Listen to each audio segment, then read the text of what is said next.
Welcome to session 5 of the Master Trainer program. And the topic of discussion today is understanding patients' expectations. We all know things are changing at a very, very fast pace, and that includes even patients' expectations. So, if I may ask you, what exactly do you uh, feel when we say the term patient's expectation? What is the immediate thought that comes to your mind? Maybe you can unmute and share your thoughts one by one. Care to the fullest. Could you please Patient care to the fullest. to the fullest? Okay, is that the patient's expectation or we want to give? Patient's expectation. Patient's expectation. Okay, thank you. Thank you. Somebody else who would like to try their hands? Yes, Mitu, go ahead. I think more respect and integrity in how do we deal with them. Okay, so you feel this is the expectations patients have from us. And yes, I think more of understanding of what we are trying to say, because a lot of times we don't actually listen to them. Okay, that's wonderful. Thank you. What do others say?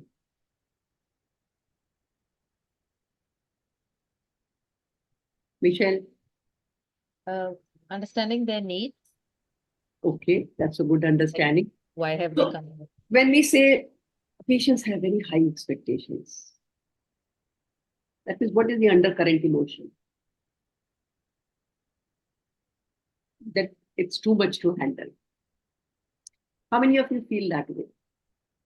That patients have very unrealistic expectations or they expect a lot.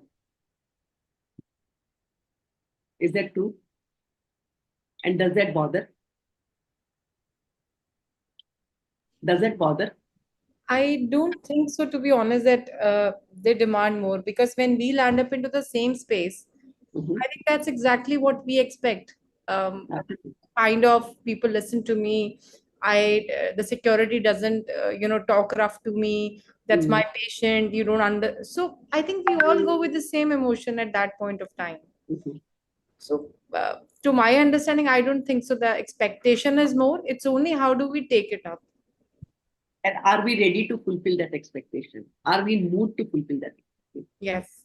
And if you're in a good mood, someday we'll be very, very sweet with them. If we are not in a good mood, the same thing for what we've actually given them yesterday, we'll say no. Just a home food. Usually kya hota hai, it's not allowed. The next day it's allowed. Hmm. Absolutely. Absolutely. I agree. So it's at the whims and fancies of the healthcare provider. If they're in good mood, they are ready to do anything. But if they're not in good mood, then they'll say no to everything. Absolutely. So Dr. Pradeep, you are in government sector. No, I'm in private sector, ma'am. Oh, okay. Yeah. But I will add one thing that patient they come with their own um, previous experiences also. So how the doctors have behaved with them, what was their experience, what's the attitude towards them. So we have to take care of that. So sometimes they react. Absolutely. So I think if they have had a good experience, then they will have expectation. I'll get the same treatment. If they have had a bad experience, they fear that they may get the same experience. I agree with you. Yes, Michelle, you want to say something? Go ahead. Yeah, it's just an observation. So, I mean, I've been in hospital settings all along, but this time I'm in a hospice setting.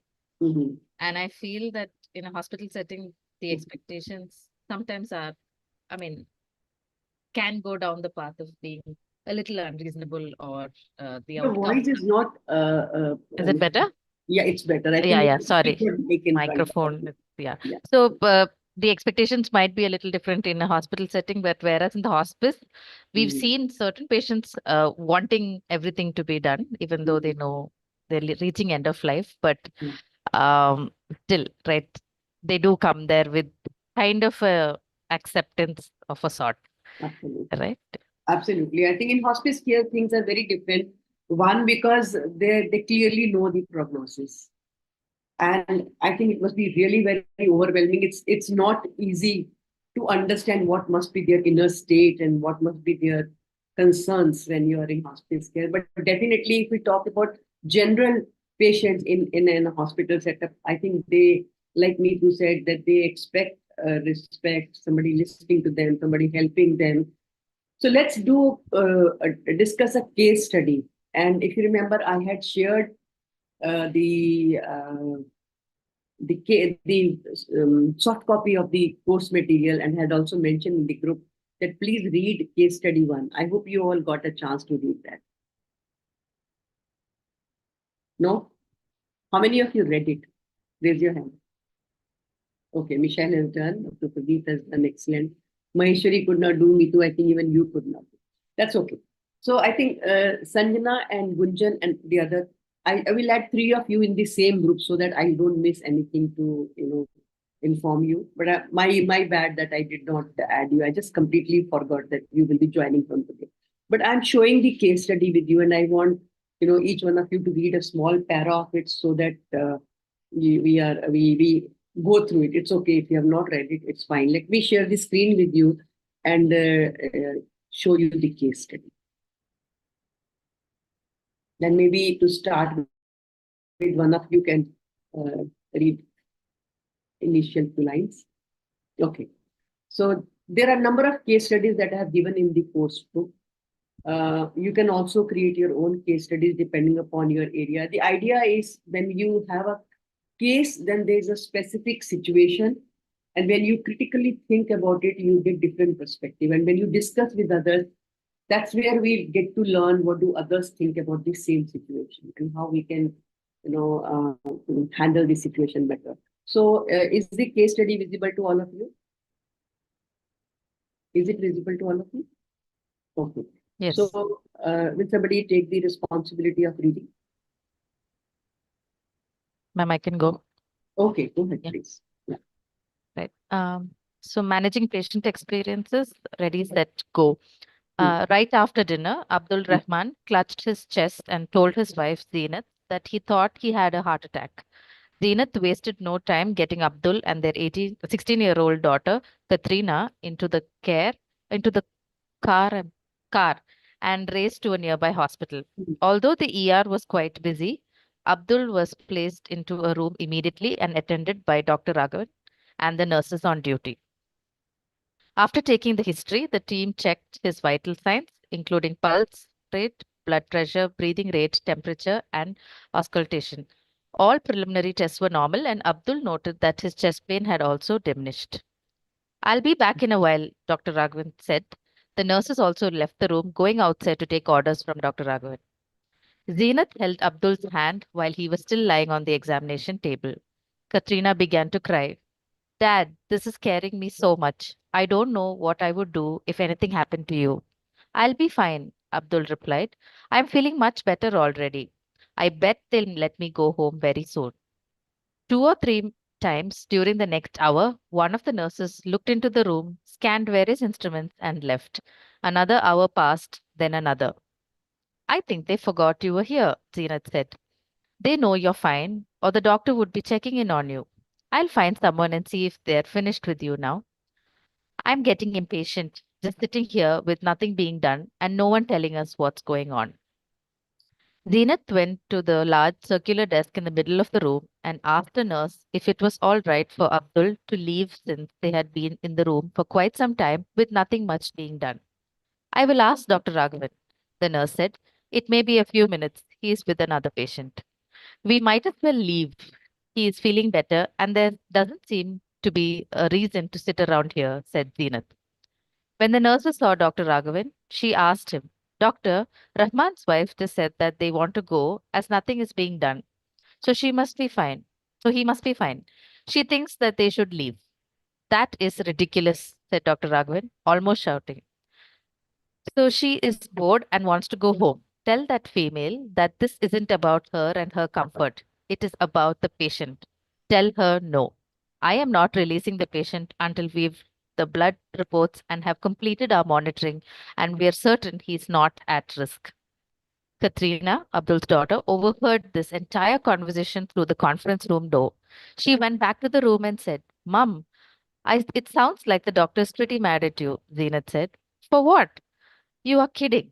He thinks you want dad to go home just because you are tired of sitting here and that you don't seem to care whether dad is well or not. He told the nurse that they were still monitoring him. They are still monitoring him. How did I know? No one has spoken to us for hours. They just left us in this little room. I think I'll have a word with the doctor. Just as she spoke, Dr. Raghavan entered the room. So is this situation unusual? Very, very common. And if you saw the beginning paragraph, it clearly showed that although ER were very busy, they still admitted the patient, they attended the patient, they looked after the patient. And this is what exactly happens. We may not fail on care, but we fail on need. So, should the Rahman family have known that Abdul was being monitored and there was a reason why he is being, kept under observation? Yes, ma'am. And if we were doing that, why don't we communicate that? What do you think are the reasons? Why don't we communicate this to the patient's family? Maybe each one of you can give one reason that you think.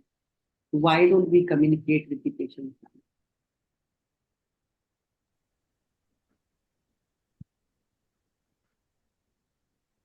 They didn't want to create an unnecessary panic at that point of time in initial assessment. They didn't want to tell the patient and create a panic among them. Uh, Considering that ECG was okay, the preliminary tests were okay. I mean, if the ECG had changes, probably that would have caused panic that there are ECG changes and now we need to investigate further. But if the ECG was okay, would that not have comforted the family by knowing that ECG is okay, but still we want to make sure that everything else is also fine?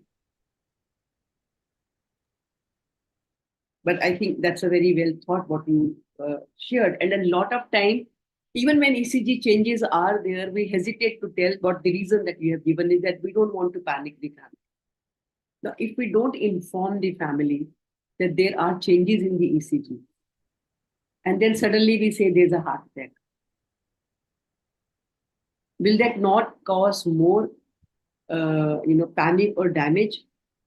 Because you have not prepared the family, you have not communicated. And a lot of time, violence happens because when we take the patient in, we don't inform the family, and then suddenly we announce death. And that's where the whole thing goes out of control. Yes, Michelle, I think you want to add something to the Yeah, discussion. so I think now that the patient was in the hospital and things were not too bad, it's almost like they got taken for granted. So, Okay. that, I mean, in a way, it says that, they're not really, there's nothing more to contribute. So you can Okay. take them for granted. So there's no need to tell them. It's Maybe fine, right? So it's nothing alarming. So yeah, maybe it doesn't make a difference to tell that. And medical management is my prerogative. Why the hell I should talk to the patient and family and tell them about what we have done and what we are planning to do and what are the tests being done and what results are we waiting. I think that's another major block in communicating. We assume they will not understand or they don't need not know. That's my job. Medical management is my prerogative. Thank you, Michelle. I think that is a good point. Yes, Pitu, go ahead, please. Sometimes, man, they don't feel it's important to inform. It's like it's the flow because they are already so much into the flow. For them, it's normal. The situations are fine. The panic situation, the waiting situation is not something we've gone through that. So once we start feeling as an empathy to them, then the realization would be there. So this happened with me, a very small case, I'll tell you. Like, I lost my brother because of a medication error. Now, the whole time we were not informed that he was supposed to be given an antibiotic and they gave him Vecronium. So, Neobact and Neovac. And we were unable to understand what's happening. And we were just all thrown out of the room and he was taken into ER. They were doing CPR. I don't know what's happening. And suddenly it's announced, and they didn't announce it in the ER. They took him to the ICU. We are managing, and somehow at that point of time, I thought it was normal for them. They never realized what the whole family at the backgrounds, things are happening. We are panicking.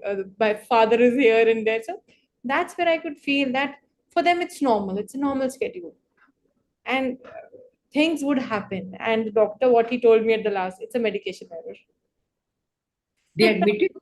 Yeah, they admitted. So I was like, okay, what would you say?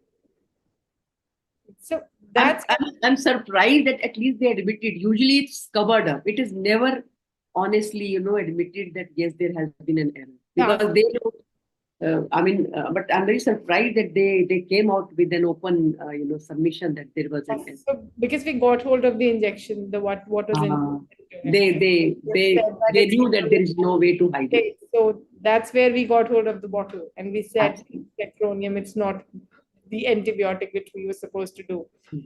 Though a lot of things happened, but I could understand that the empathy at that point of time to connect, to tell, Mhm. like that misses at some point of time. And ER, I think it's like it's cut, and intubate, nothing, that's So, Neetu, in your case, specifically, when they must have got to know that there is a medical error, so obviously their whole focus would be to cover up, to avoid, to delay, to kind of postpone. I think that's very understandable. That's how the human mind and the system functions. But in general, also when it comes to handling patients in ER, I'm talking specifically about ER. One is we are not probably even aware of the state of the patient's family's, emotional milieu. That is one thing. Even if we are aware, we don't want to touch that because it's more like a Pandora box for us and we don't want to handle it. We fear, I can't handle it, so it's better not to talk about it. And therefore, we have that blank face that I don't want to talk about it and you dare not come and discuss all that with me. So therefore, they don't even talk about how is it impacting you, how is it, affecting you. Even if they're able to notice, they kind of give it a blind eye that I have not kind of taken a. and I then think, for them it was like, we hope we don't ask for a compensation if yeah, they say so. There's a lot of things yeah, which are actually going in their mind also and in our mind also, absolutely. but the patient family would have just one thing to ask: how is my patient? I know. That's I the only answer, I think, what we all expect. There's no VIP treatment required, but that's it. be honest, at least be transparent. Keep us up informed. Absolutely, I completely agree. So there was a case in the news. It was almost a year ago when I read where the patient was taken for some cardiac procedure, and it went on till 15, 16 hours, and the family was not updated about the condition. And then at the end, maybe probably I don't know how they kind of got the forced them to update, and that's how they got to know that what was happening. Probably there was a complication, I think, but then somebody has to have that courage to come and express and admit that there is a complication. And see, for that reason, if you have done your initial work where you explain to the patient about the risks in the program in a procedure or the complications or whatever advantages, disadvantages. If you have done that job well, then this becomes easy. But But ma'am, when, actually, what happens a lot of time, it's not about even the risk and the benefits. They have their own reschedulings. Now, what happened the latest, the surgery was planned at 8 o'clock, and hmm, they took the patient at 5:45, and hmm, they started the surgery at 9:30. It hmm, was Whipples. Whipples was almost 7 to 8 hour surgery. And the family sitting outside was not even aware at what time the patient has got into the OT. hmm, And they yeah, are counting hours from 6 o'clock. 6 o'clock, absolutely. So that is also another panic which happens with everyone. Like it's There again, has to be a continuous communication. There has to be a regular communication. Absolutely. Thank you, Mitu, I think, for sharing your personal experience. One really requires, courage to talk about your personal losses. It's really very. no, ma'am, I always feel because yeah, when I am into the quality field, and so I'm very particular now. So whatever the communication, how are we talking to any of the escalation that comes up, so that actually gets me very emotional and close to my I heart. know. That's how. Absolutely. Absolutely. Thank you once again, Neetu, for sharing your experience. Thank you. Yes, Dr. Pradeep, would you like to add something to the discussion? Ma'am, just one clarification to Dr. Mitul. Pre-anesthesia induction assessment just 30 minutes before the when the patient is wheeled into the OT. So that is the ISA guidelines, and one has to follow that. And one should always ask your patient to meet the attendants just before entering into the OT complex. And ma'am, in this case, there was no building of the rapport with the patient. There is only the doctor has taken the history. He has not introduced himself, and Absolutely. no greeting, nothing. And Absolutely. then after no open-ended questions, no. And after Absolutely. doing the examination, nurse and doctor both has left, and without informing what is the. Especially after examination, I think patient party expects some words coming from the doctor. Yeah. Even if you say it doesn't look like this, but we need to investigate. Or if you say it looks like this, but we need to investigate. We will be doing these tests, and then I'll be able to, more confidently tell you what it is. So right now, this fever could be because of this, or this reason. We need to do the following test to confirm whether it is malaria or dengue or whatever, or COVID it is. So that means the family expects once you have seen the patient, you have some clinical evaluation done, at least some direction you are going to work on. Why not communicate? A lot of times we don't communicate because we are probably not sure, which is perfectly okay. Nobody expects you to make diagnosis just looking at the patient or looking at the pulse or the ECG. Maybe you want to confirm and reconfirm and be very sure before you utter anything. There's nothing wrong in saying that I need more reports to have clarity on what exactly. But a lot of time, our uh, uh, fear that people will doubt my competency, and they will think that I'm not very knowledgeable. They hesitate telling what is their initial impression.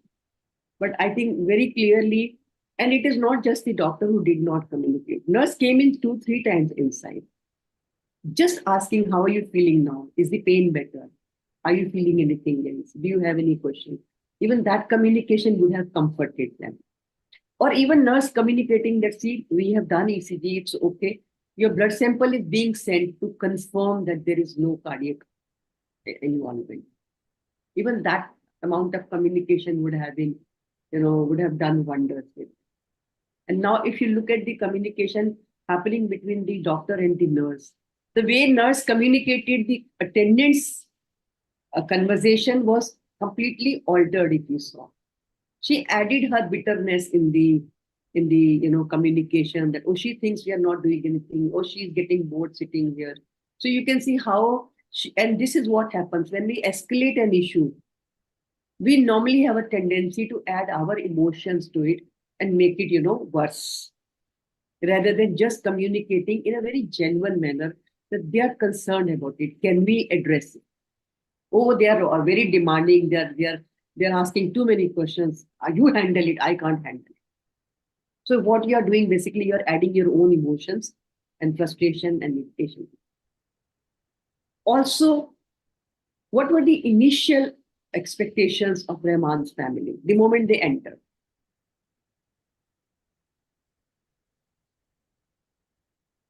Somebody please attend. Isn't it? Which was done. Which was done. But then the expectations change. I think that is one thing we have to be mindful of. Your patient's expectations are not going to be static. They're going to change moment to moment. Initial will be, please look after. Please attend to me. Please treat me. Make sure that the treatment I require, I get prompt attention. Then secondary expectations come in where they expect, please tell me what it looks like.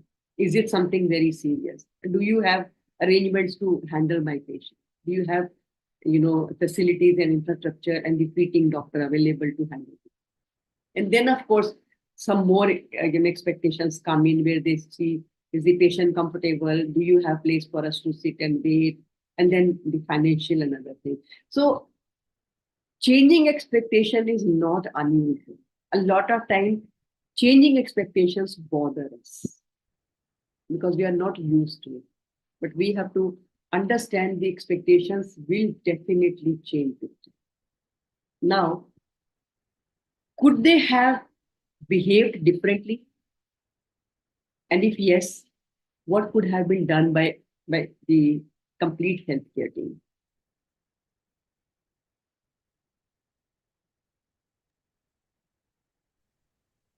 Ma'am, they can tell the patient that this is the patient is right now not having any abnormal ECG, and we have asked for lab, and either the lab reports are waiting or lab reports are normal.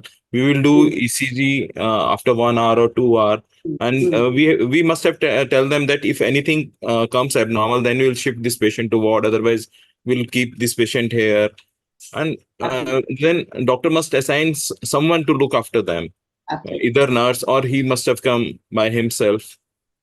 So, so even if you could tell about the timeline that I have sent the blood sample, I expect the report to be, back in 2 hours' time. So I'll be in a better position to let you know the impressions that I have. Or if you want to put the patient for observation for 24 hours, everything looks okay, but I still would like to keep the patient for 24 hours. I hope that's okay with you. So you're giving them an option to see if it suits them or if they have some more questions. So with this case study, I think we come to the discussion about patient's expectation. A lot of time we think that patient expectations are unrealistic. Mostly I get to hear from people, oh, they are very demanding. They are very, because they are paying, so they want, as though they are in a hotel, they expect the, hospitality or the care or the comforts of a hospital, not hospital, but of a hotel. I think we have spoiled it. We have spoiled it. And honestly, if you ask me, I remember around 35 years ago, I had gone to a sports hospital, Okhla in Delhi.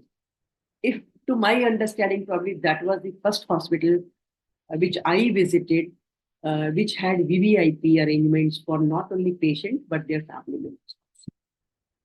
Dr. Naresh Dehan was probably the in charge of the cardiac care there. And they had wonderful waiting area. They had, lobby with all tea and coffee facility, bookshop, gift shop, everything. Of course, the patient area was excellent, very well. At that moment, I had a feeling that isn't this extravagance? Is it not unnecessary? Is it not just to, charge the patient? But I mean, more I worked into healthcare industry, I realized it's not just the patient; it is the family also who needs to be looked up. They are away from their comfort zone. They are not at home. They are in the hospital, in the waiting area, no facility to, refresh or to take rest or to sit or eat their food. Why not look after them? So it is not just the patient, but we need to at least be sure that there will be two attendants at least each patient, and they need to also be looked after. So for a 300 bedded hospital, we really need to have arrangement for almost like 1,000 people. That has to be the. So yes, I think now it becomes a cycle. The more facilities we are giving, higher we are charging, higher we are charging, higher the expectation. So automatically the whole thing is getting escalated. But let's understand the patient's expectation from their health point of view. So let me share the presentation with you, and then we continue our discussion about it. Give me a second to start with it.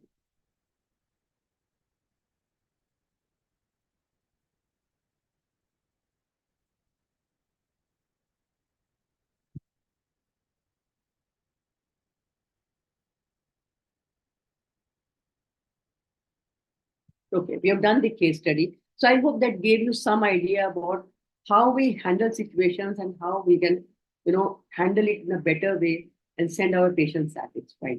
See, they did everything that was required in that case. But then since we didn't communicate, it must have led to a lot of dissatisfaction, confusion, and unnecessary conflict between the patient party and us. And also, both the parties were very unhappy at the end of the interaction. Now, if I look at the patient's expectation, according to PricewaterhouseCoopers Health Research Institute data, they have listed down a couple of expectations that patients have from us. The first expectation is restoration of health. So whenever they come to us, that's the first agenda.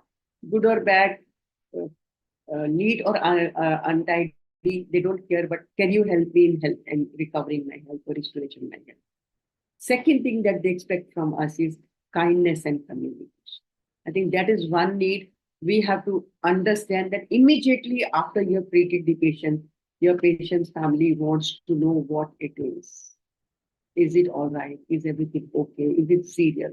So they expect communication. Third is timeliness. Any delay in treatment is considered the chances of recovery going down. That's how they correlate these two factors. Especially in emergency care, if there is a delay in care, even if outcome as it is would have been bad, but they are more likely to blame us for the delay and assume that because of the delay, the patient's condition has deteriorated. Next expectation they have is control and decision-making power. Slowly now the patient and patient party wants to participate in decision-making. Although we are not still comfortable with the idea, we are not open to the idea, but I think things are changing and we have to get used to the idea where we are not decision maker, but we are facilitator of decision making. So our role will be more to provide information to help them with what option is recommended or what are the advantages, disadvantages. But ultimately, the decision power they want to now have in their hands so that they have a control on the treatment. Of course, they expect teamwork in the clinical team because we all know that one patient is mostly treated by multiple clinicians, especially if the patient has comorbidities. So they will have a diabetologist and also, a physician or a surgeon or an orthopedician working together. And if there is no coordination between them, that really frustrates them. So they expect us to have more, collaboration and cooperation between them. And then, of course, all that leads to continuity of care. If we all are in the know of what is happening in the patient's case, automatically the continuity of care will be looked after. And we have seen most of the lapses happen when there is a patient being transferred from one care area to another. And that is what leads to break in the continuity and patient safety being compromised. And also the dignity and privacy that they really, really value. Although a lot of time when they don't receive, they don't, react immediately. But later on, if something goes wrong, then this also becomes a major issue with them. And it comes out as a, extreme aggressive reaction from them. We'll be discussing about it once again when we'll talk about the reasons why people become aggressive and also how do you handle complaints. But dignity and privacy is one of their priorities they expect from us. And we need to keep in mind that these are, important expectations the patients have from us. Now, if we look at the existing situation, this survey in India, tells us that almost like 45-50% of the patients and their families, they felt unempowered in the treatment of the patient. So this is the reality. What they expect is what we have talked, but the reality is almost 50% of the patients and family feel unempowered in the treatment of their patient. They also expressed inadequate clarity on the diagnosis and treatment. They felt that the whole consultation was a rushed one or just superficial, where they didn't get a chance to actually, ask their questions or clarify their doubts. And they perceived that they were not actually involved in deciding the treatment. And there was a lack of clarity on treatment and care options. That means mostly whatever treatment, options were recommended to them, that were more or less what the clinician had on their mind. And they kind of, promoted. It could have been in the patient's interest. I'm not saying that because the clinician wanted, so he did. But then patients did not get that satisfaction where they were actually in. Almost 1/3 of the patients also expressed that they were not allowed to even describe about their condition. The same number almost felt that their questions and their doubts were not straightforwardly addressed, especially if the questions were about relapse, complication, financial aspect, and some more difficult areas where we feel difficult to answer them. Now, if we look at it, what do our patients expect? In simple manner, I think one thing that they expect is that they want to talk about their problem in their words, and they want to be heard attentively. I think this is one expectation every patient would have. On the other side, studies suggest that we don't allow our patient to speak and we interrupt them. Any idea in how much time we interrupt the patient? 20 seconds, ma'am. 15 to 20 seconds. Yeah. The recent study says we interrupt them within 11 seconds. We normally think that they're going to speak a lot if we allow them to talk, but studies suggest if you allow them to talk about their problem, they're able to narrate about their problem within 60 to 80 seconds. And when you give them that 1 minute of time to talk about their problem, it brings immense satisfaction to them that I have been able to talk about my problem and my doctor has heard me with patience and also attentively. There can't be greater agony than bearing an untold story inside. You must have seen. I remember I was taking a session for a group of doctors. So one of them said that I took my father-in-law to one of the very renowned cardiologists. And he said, because I was a doctor, I thought the senior doctor will listen to me, talk to me, and also, treat me with normally how we handle our co-professionals. He said, I took my father-in-law with all the details. But this doctor, he did not only that he did not pay any importance to the fact that even I am a doctor, so some small courtesy or some interaction, informal interaction, nothing of that sort happened. He said he quietly looked at the reports and then he didn't talk to me and then he just wrote a couple of tests. Next time when I went with the report, same way he had a look at the reports, he just wrote some medicines and then that's all.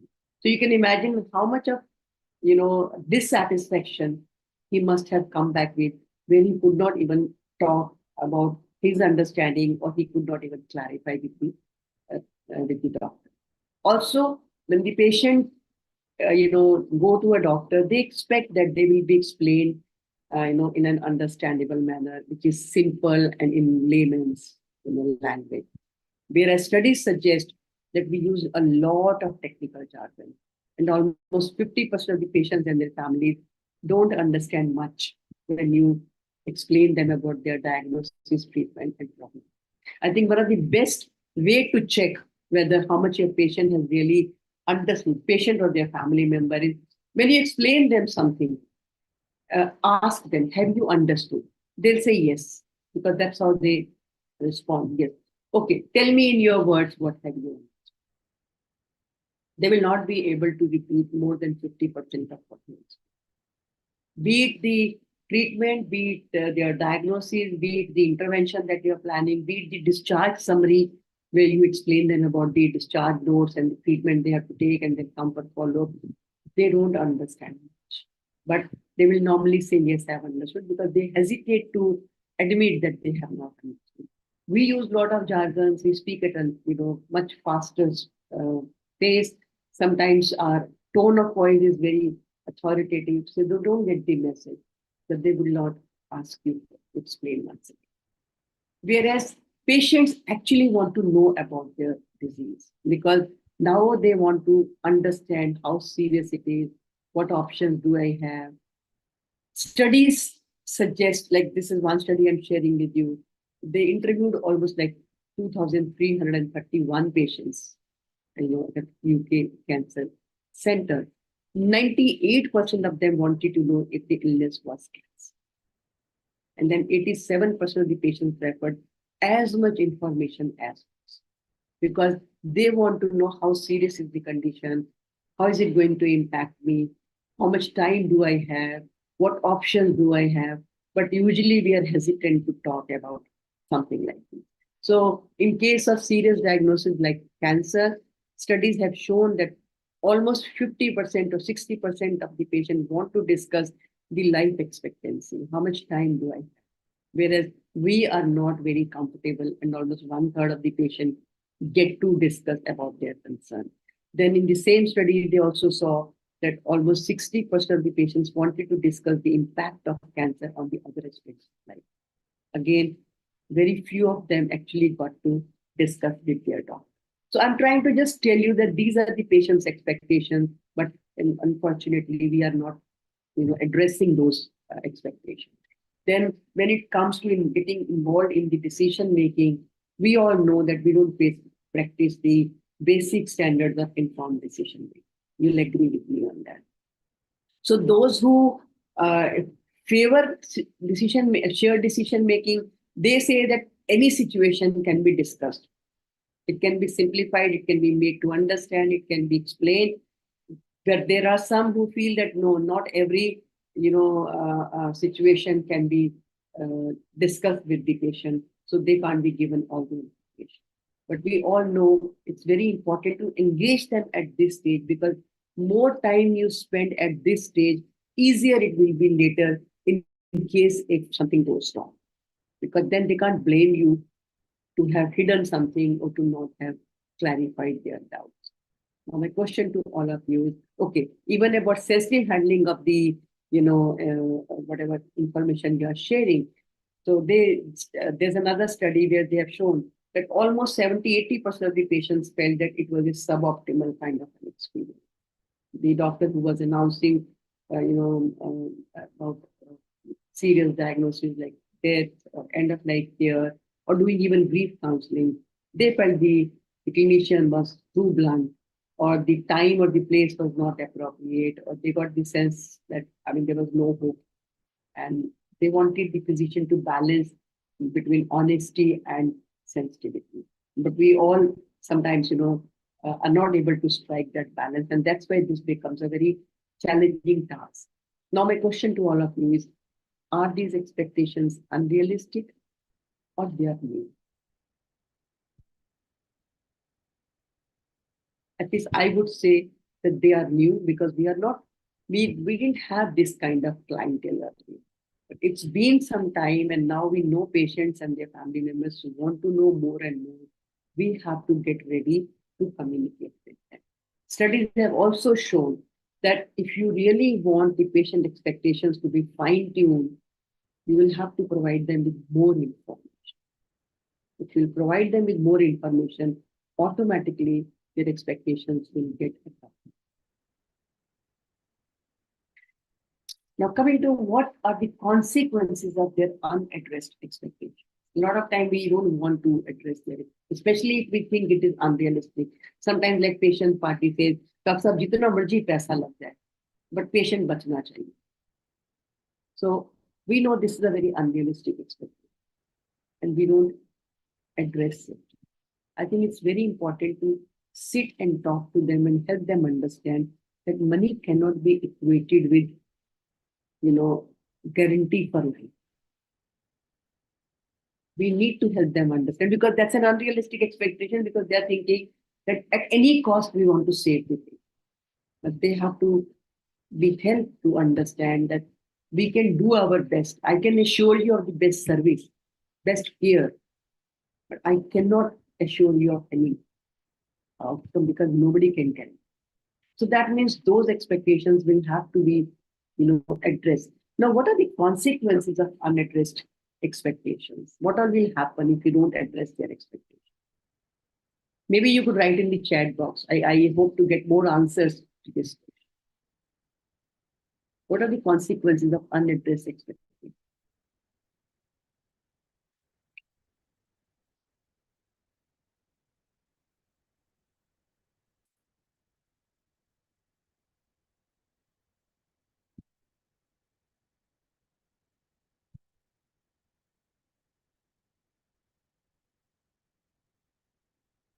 Poor adherence to treatment, absolutely. Yeah, agreed. Yeah.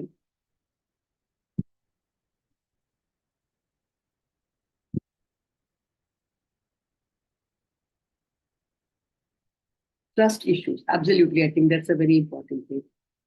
Arguments and altercation. Absolutely. I think there'll be more argument, more, absolutely. Yes.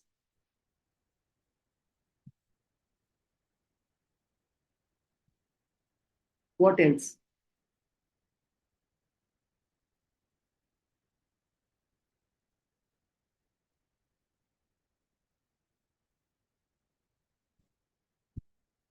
What do others say? Maheshwari, what do you say? If their expectations are not addressed, what will happen? Loss of dignity, feeling abandoned. Yes. On the patient side, definitely they'll be very unhappy with that. I think one of the consequences of unaddressed expect, even if it is unrealistic, we have to address it. That's my message. If you can sense that they are over ambitious, you will have to talk to them and help them. So I think first of all they will be dissatisfied with because what they expected they didn't get, and they blame us for that. So they will be dissatisfied patient. As mentioned by some of you, there will be definitely conflict because they are unhappy, and that will come out as aggressive reaction. Patient might stop coming to you. There will be reduced footfall because they are not happy with the way you have been treating or you have treated them. They can go to the extent of writing bad reviews. I think this is a new way of taking revenge from a hospital or a doctor. We have to be very careful about it now because that's very often we get to see this. Of course, the reputation can be affected badly or adversely.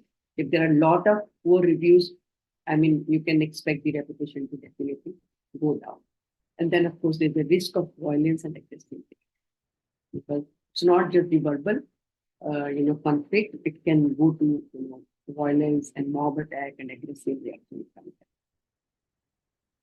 Risk of litigation, which we never took very seriously a few years ago, but I think now all of us are concerned about it. And then also there will be reduced professional satisfaction among your staff.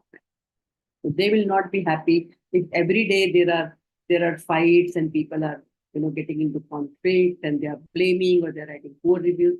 So of course they will be very, very unhappy. Sanjana has written disappointment and frustration. Absolutely on both sides, Sanjana. It's the patient party as well as the staff also. See, we have to remember our staff are also our clients. They are also our clients. So their satisfaction, their happiness, is equally important. Otherwise, there'll be so much of attrition that we'll find it difficult to handle it. So at this point, I want to introduce to a very beautiful concept called Kano's model for understanding patients' expectations. So Professor Kano actually, worked on customer satisfaction. So what do people expect? And he categorized the whole expectation gamut into 3 categories. So this will help us, kind of understand where all can we really contribute or make things better. So very beautifully, he says that there are 3 broad categories of expectation. The first category of expectation is basic expectation. So basic expectations like something that is unspoken. If I'm going to a clinic, I expect the doctor to be there. I expect a waiting arrangement. I expect a receptionist to be there. So if those things are there, you know that, I mean, you don't go and say, thank you, doctor, you are there. You don't say, thank you, you have a waiting room. You don't go and say, thank you to the receptionist, or thank you, you are there. These are unspoken expectations and they're expected to be satisfied. So when these expectations are met, they are not going to come and acknowledge you. But definitely, when these expectations are not met, they are going to be met. Can you give some examples of these expectations, basic expectations? Can you think of some examples?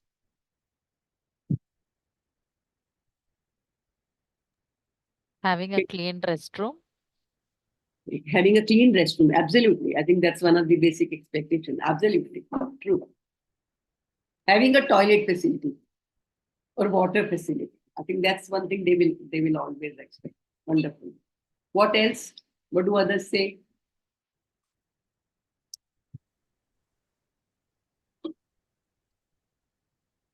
Expect the person who initially cares them to wear a mask They don't say that, but they expect them to wear a mask. I mean, safety equipped. They should be equipped with I safety. think, yeah, that means all infection control. But again, Maheshwari, this is something, if there's a patient who is educated, they will be aware of this and they'll be mindful of this. But normally we see people don't care to wear masks, isn't it? So if somebody is practicing infection control in a proactive manner, of course they'll be very happy. But can there be more basic expectations? Something like, I go to a clinic and the waiting time is reasonable. If it is too long a waiting time, then they feel frustrated. What is this? They don't even have proper arrangement for this. They don't know how to manage everything. Or when they enter, somebody should pay attention to them. There is no receptionist, there is nobody to guide, there is nobody to tell where to go. Even that basic thing is not there and it's all chaotic, they're going to be very unhappy about it. Okay, the doctor should be available. If he has given me an appointment, if I've come during the OPD hours, I mean, person who's supposed to be attending me should be available. Or if I'm visiting my doctor, I'm in the doctor's chamber, at least he should ask me what is the problem. Or if I need to be examined, at least he should be examining me rather than just writing medicine. So these are all basic expectations. I think we make sure that we meet these expectations. All of us are mostly doing it. How about the queuing system? Like a lot of times there are coupons which are available. You go by your term, Hmm. and sometimes some VIP turns into it, and your number goes at the back. You've been sitting since morning. I think that also comes into a basic expectation. Like first come first serve should be there. Absolutely. I think this, especially if they have taken an appointment and if they're waiting in queue for quite some time, and now it was their turn and somebody comes in, that will lead to a lot of frustration. And of course, there can be aggressive reaction because their right has been cancelled by somebody. But at the same time, I think if you look at it from the government hospital, I'll just take an example. In government hospital, probably they will know hospital staff will always get priority. I mean, even in corporate hospital, if there's a hospital staff wearing a uniform, even if I'm a patient there, I would know this person will get priority over me.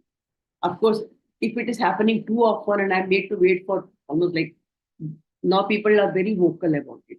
They object immediately. They even say, what is this? If you have this system, then what is the point of giving appointment? That comes out as a frustration. But when I say basic expectation, this is something like if I'm getting admitted, at least there will be a clean room. The sheet will be clean. The toilet will be clean. At least I expect this much if I'm paying for a service. So even when these expectations are met, they'll not come and thank you. Oh, thank you. My sheet is clean or my toilet is clean. But that is what they expect. They're not going to come and acknowledge. They're not going to thank you. But when these are not met, definitely they're going to be unhappy. They may not come up to you and complain for that, but inside they're not going to be happier. They'll carry that frustration. This second level of expectation they have, Kano has classified it as satisfier or performer. So even if we are able to make sure of these expectations of your patients, let me tell you, most of your patients are going to go back very happy. Because these are the expectations. When these expectations are met, clients are going to be happy. Patients or their family members are going to be happy. Of course, if they are not met, they are going to be dissatisfied and they may also be vocal. Can you think of some examples that you think can work as performers? It could be in OPD, it could be indoor, it could be radiology, pharmacy, lab, anywhere. Can you give some examples? I can see an answer in the chat box. Correct diagnosis. Yes, Gunjan, I think that's one of the basic expectations they will have. Correctly, very right. At least I'm diagnosed and treated properly. That is basic expectation. What about satisfier?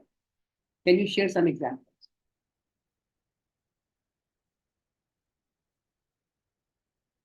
So Gunjan's answer was for the previous category of expectation.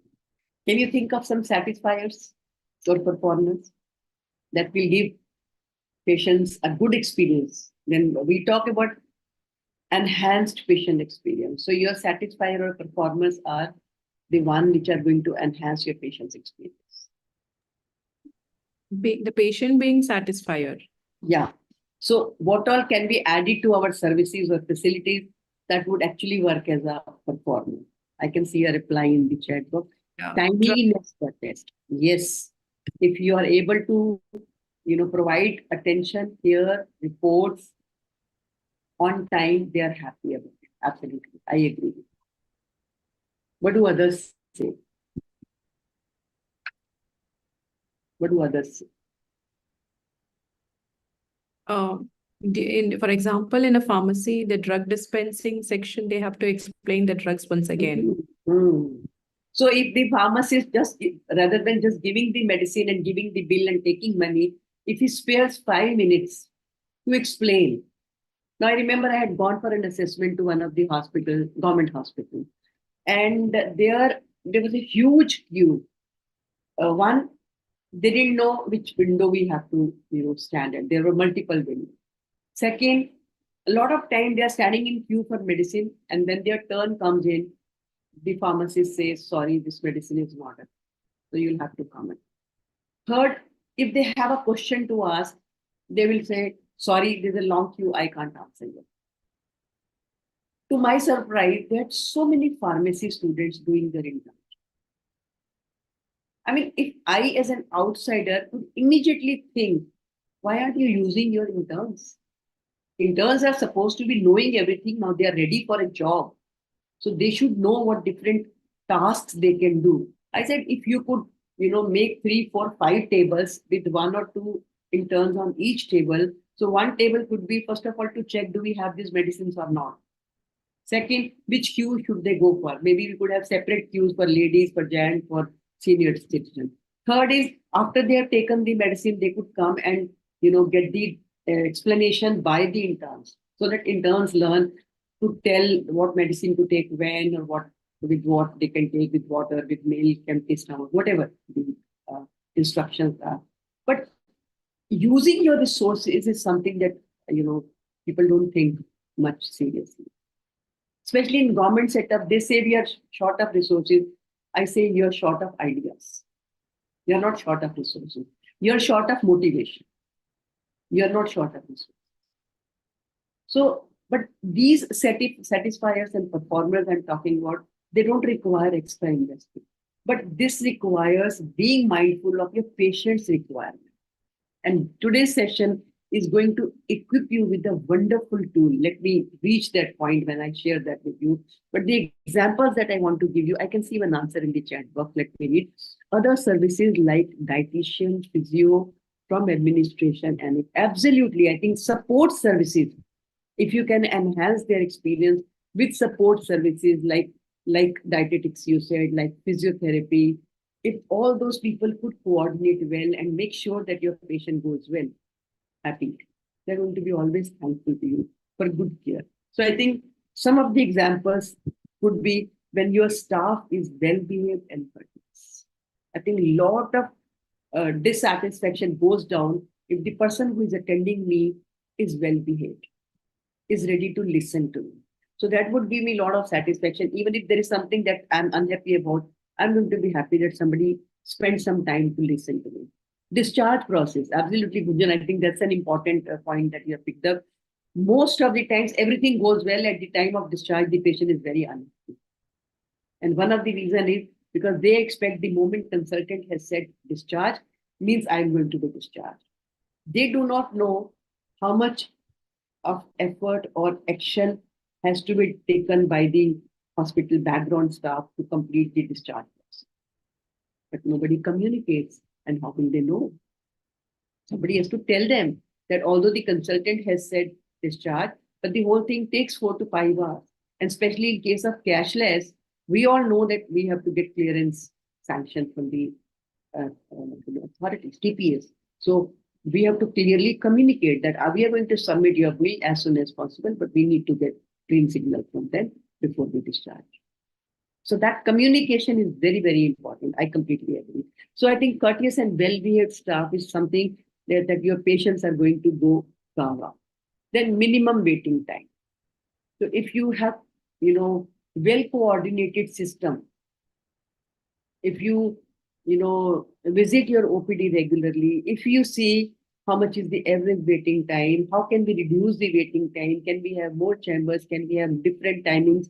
Can we stagger it differently? So make sure that you do something to reduce the waiting time, because that's one thing patients really, really, have a grudge about, because my time is not being back.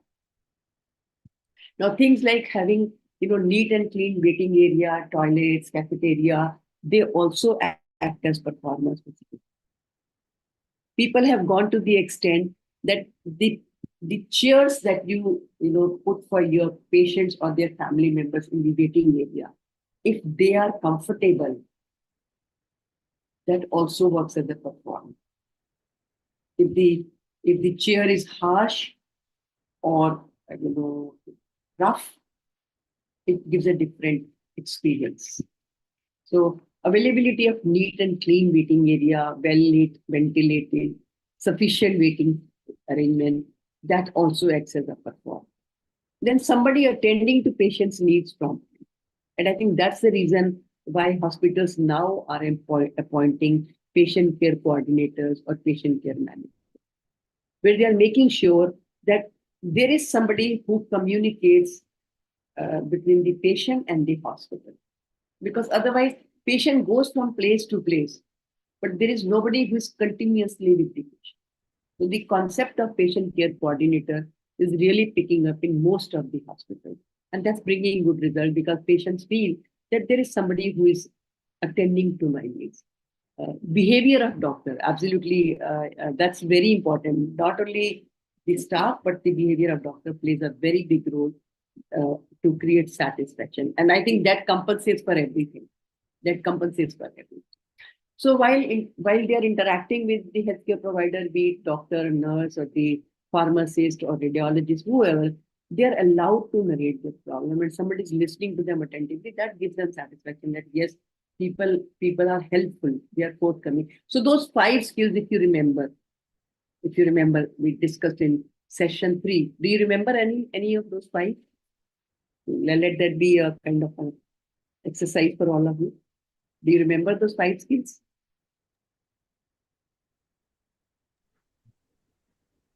Do you remember? Body language, ma'am. Hamda, HUMDA. That was for listening we are talking about. I said essential 5 skills that each one of us should keep in our pocket when we come out. Is it open? To be Empathy. honest, open. सबसे पहला था building rapport. Building. Second was attentive listening. Listening. Third was positive and helpful attitude. Fourth was assertion. And fifth was empathy. और अगर ये 5 चीजें अपने अपने staff में inculcate कर दी, your patients are going to go extremely satisfied. Staff should be taught to build rapport wherever they go, whether radiology, pharmacy, lab, OPD, indoor, anywhere. They have to be courteous and well behaved. Second is attentive listening. Patients would ask something or say something. Let me listen to them attentively and see how I can proactively help this patient. The third is positive and helpful attitude. If there's something I can do, even if I have to go an extra mile, it's fine. Patient should go happy. And then, of course, in case if there's something that I need to communicate, rather than being aggressive, I need to learn to assertively communicate. And finally, empathy. Put yourself in their shoes. If any of my family member was unwell, what would I expect from the hospital or health system? So these would be the second category of, expectations the patient will have from you. And if you are able to inculcate those 5 skills, these will automatically be looked up. The third one is called delighters. So when we say delighters, these are the needs or requirements your patient will have but they don't expect you to fulfill. And if you fulfill, it comes as a pleasant surprise. They are really very happy. They are really very surprised because they didn't expect something like this coming from you. So can you think of some examples? Can you think of some examples?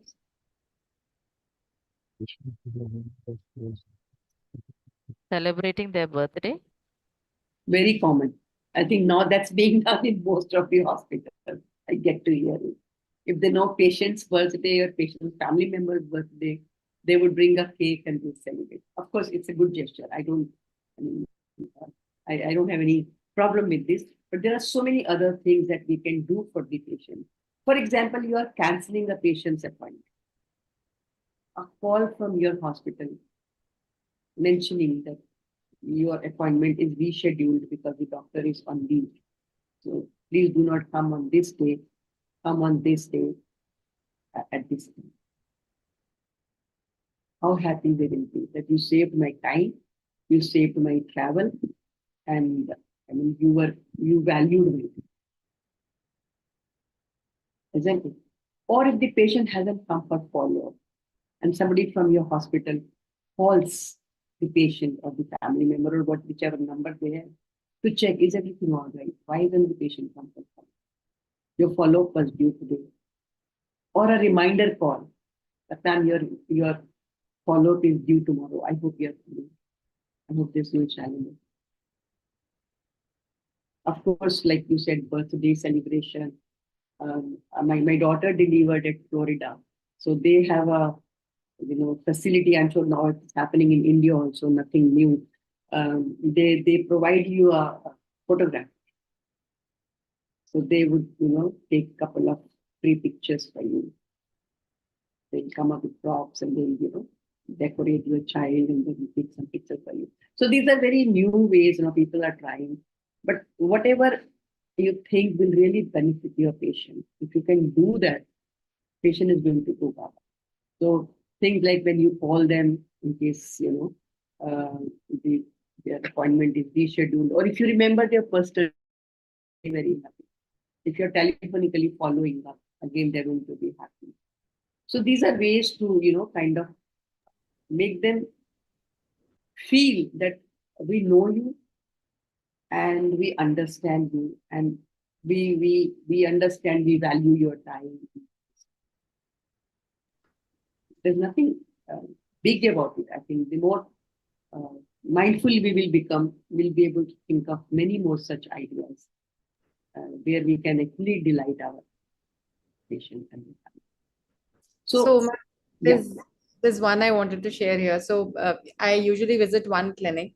Like we have been doing it recently. So what they do is they'll give me a call one day prior, and almost 20 minutes prior to my appointment, they'll also give me a call and ask, ma'am, are you okay finding the route? We can share the location with you. They'll make it a point to share the location.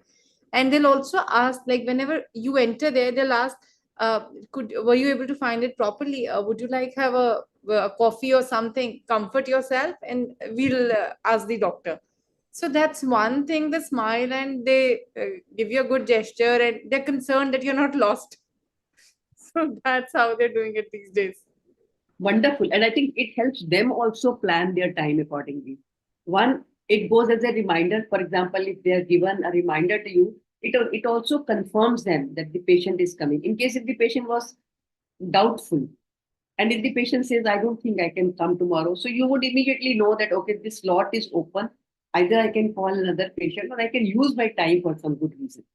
Or maybe if you are the only patient, if you are canceling, maybe the whole coming to the clinic can be also, replanned how they can use their time. A lot of time, I mean, doctors feel frustrated that they came for a patient and the patient did not turn up. So it used to happen a couple of times with me in counseling sessions. Patient would take an appointment and they'll not come, especially for the physical. See, for online, it's all right because I know I'm working on my desk. So if they don't come, it's okay. But now I have made it a routine that I also kind of check with them one day in advance that is your appointment confirmed. Second thing that I have started doing is that I make them pay beforehand.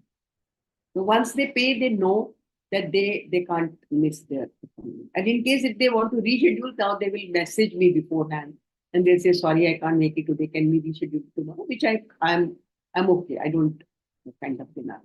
So that's how we have to now, coordinate with our patient party. When you consider them as equal partners, then you will discuss things like this, where you consider you are at a higher pedestal and they are nobody. Even if you cancel your appointment and don't inform them, they come to the clinic, they wait for you, and then they go back, they'll go and write bad reviews for sure. So I think this broadly gives us an idea that there are these three categories. If not for delighters, and if you look at it, it doesn't require much of an effort. It just requires system in place. But more than delighters, if we work on satisfier and performer, even that's going to send your business. So broadly, I think the five, elements that creates patient satisfaction is, one is their communication with nurses. See, with doctors, they communicate less often, especially with indoor patients. They communicate more with nurses because they are 24/7 available and they can go to them and, discuss. So it's very important to make sure that our nurses communicate effectively and proactively with them.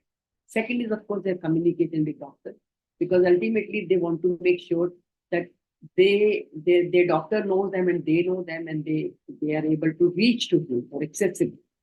Third is they want clarity on communication about medication. Lot of time, there's a lot of confusion about medicine. It's very important to make sure that they understand their medication very well. Fourth is, of course, responsiveness of the hospitals. When the hospital staff is not proactive, they feel frustrated, they feel unhappy. Pain management is another, pain point, especially if we do not evaluate rightly and we do not manage.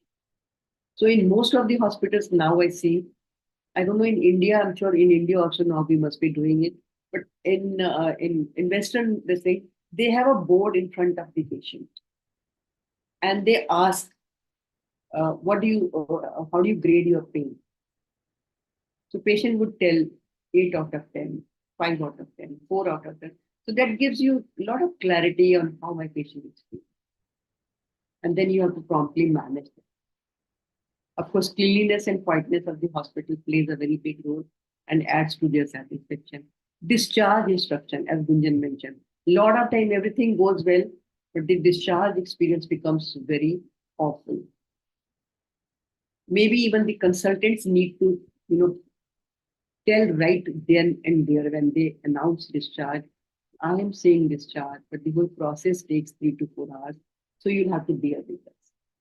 Otherwise, a lot of time they accuse that you wanted to charge us for 1 more day, so therefore you delayed the discharge.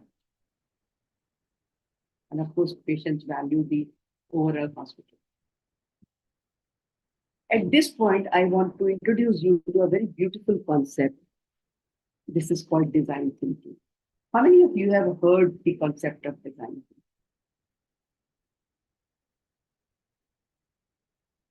Has anybody heard of design thinking? Yes or no? No, that's okay. That's okay. Because it's a new concept. So I know I don't expect you to, but I thought maybe if somebody has attended some program.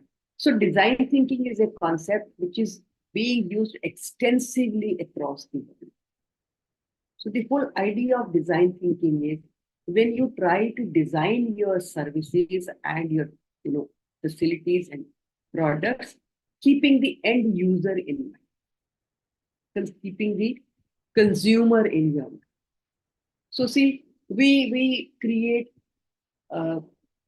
beautiful waiting areas, or an example of poor design thinking, poor designing, I would say. How many of you have used toilets at airports and malls where the actual toilet size, I know about the female toilet size, I have no idea about the male toilet size, where the toilet size is almost like 3 by 3. And if you're wearing a beautiful dress, something like sari or lehenga, this I've seen a lot of time in banquet halls.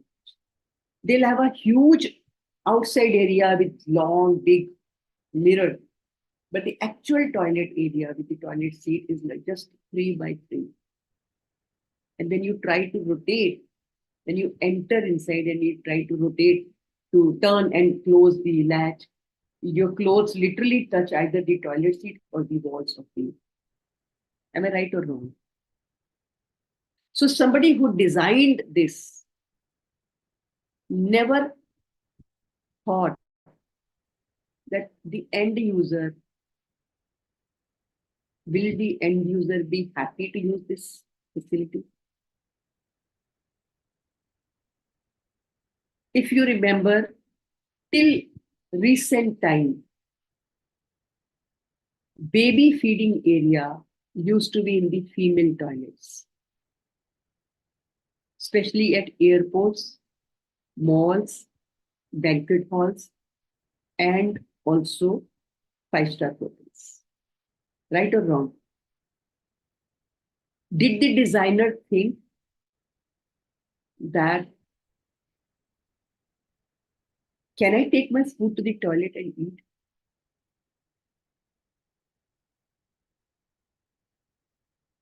So the concept of design thinking is when you design your services, products, infrastructure, keeping your consumer in.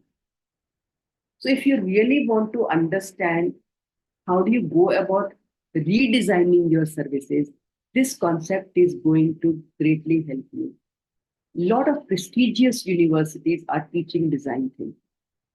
It is being used extensively by, multinational companies like Amazon, Uber, WeFast, Oyo, because these companies are looking at creating services and infrastructure, keeping the end user. And if I really want to redesign my services, redesign my infrastructure, and also meet my patients' expectations, I need to really look at these things from the patient's point of view, from the end user. So there are 5 steps to design thinking. The first, yes, please. I have one example over here. So again, in Sure. regards to the design thinking. Sure. So typically what happens in our hospitals, you see, we have a call bell in the washrooms. So what happened with us when the call bell was there, the thread was too small. So when you fall down, then only you'll hold that call bell. Yeah. Now what happened, it was up and the patient was typically down. So there was no thing. So at that point of time, we were actually asked to do this exercise to lay down and see if the hand can go up. Exactly.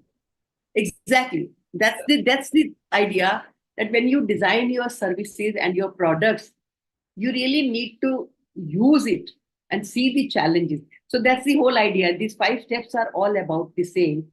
The first step is empathize. When you develop a deep understanding of the challenges your client has.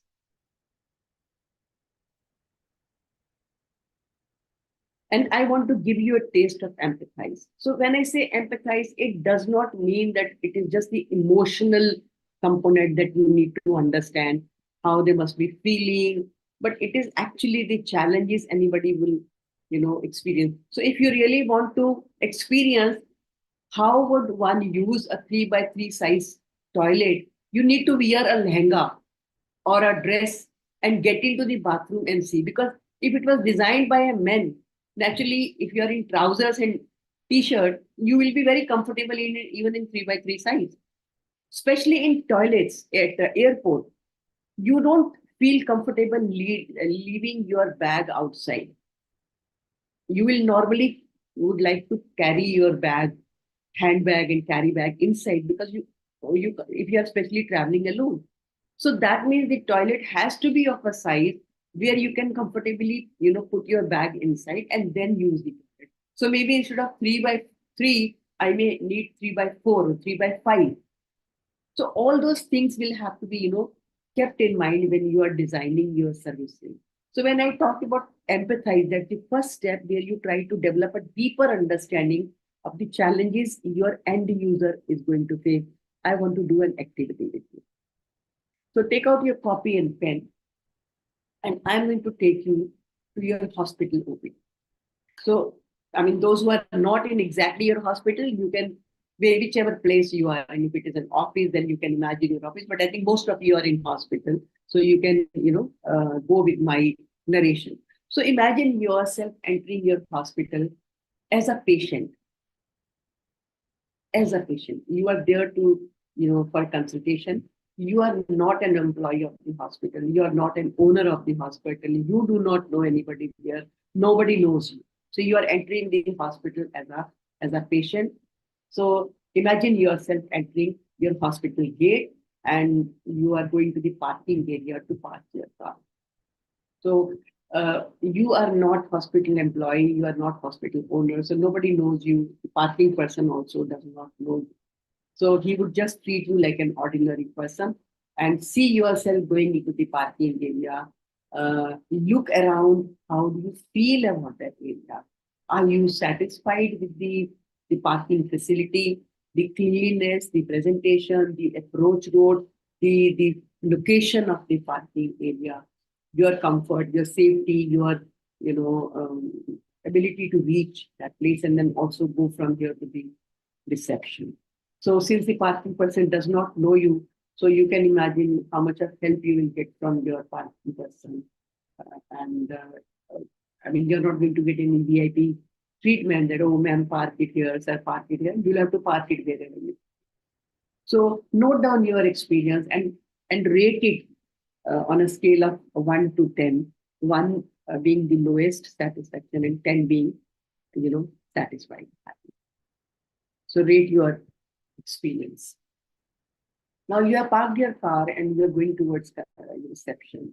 So you go to the reception, see yourself at the reception now. Speak to your receptionist and check about the availability of doctors.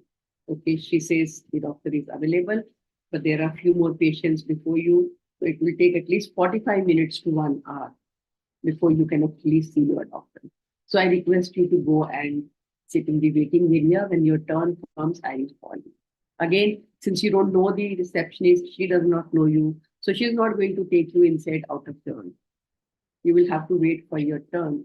So just reflect on your experience with your receptionist. How satisfied are you? Was she well behaved? Was she courteous? Was she polite with you? Was she ready to answer your question? Write your experience. Evaluate your experience from 1 to 10. 10 being very happy, 1 means not happy. Okay. Now you are into the waiting area. Have a look at the waiting area. You are in your hospital OPD waiting area. Look around. Is it well ventilated? Is it well kept? Is it neat and clean? Are there enough chairs? Are people comfortable? Do you get a seat? Are you comfortable? You're sitting in the waiting area. Again, have a glance around you. Is it comfortable? Are there enough seats? Is there a way to keep you busy, for example? Is there a TV? Are there magazines? Are there newspapers?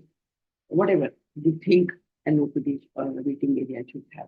Again, rate your experience in the waiting area from 1 to 10, 10 being the most happy you are. Now also, are you okay with the waiting time? Because you thought, I have taken an appointment and I think it will take just half an hour and you've already fixed something, after the appointment. Now this whole thing is going to get affected because this is going to take at least 45 minutes to 1 hour, maybe more than 1 hour. So your next assignment gets delayed. Are you okay with that? And how will you really cope up with that? Now your turn comes for consultation, and you are in your doctor's chamber. You don't know the doctor. Doctor does not know you. So just you look at the quality of interaction. What are your expectations made? Was the doctor, proactive? Did he try to make you comfortable? Did he talk to you nicely? He or she. Did he or she allow you to tell your problem? Or talk, ask questions? Did he explain properly? So just evaluate your quality of interaction and score it from 1 to 10. So your doctor has asked you for some blood work. Uh, see yourself at the lab. You have gone to the lab. Look at the road approach. Are there signages available? Is it easy to reach there? Is it well illuminated? A lot of time we see labs are in a very last corner of the hospital, sometimes even in the basement. Was it comfortable to go there? Easy to go there? Then look at the behavior of the lab in charge or technician, the person who is here to collect your sample. Did he behave well? Did he make you comfortable? Did he talk to you? Did he ask you something? Did he clarify your doubts? So again, evaluate your, score your interaction and experience at the lab. So your doctor has asked some medicines, so you go to the hospital pharmacy.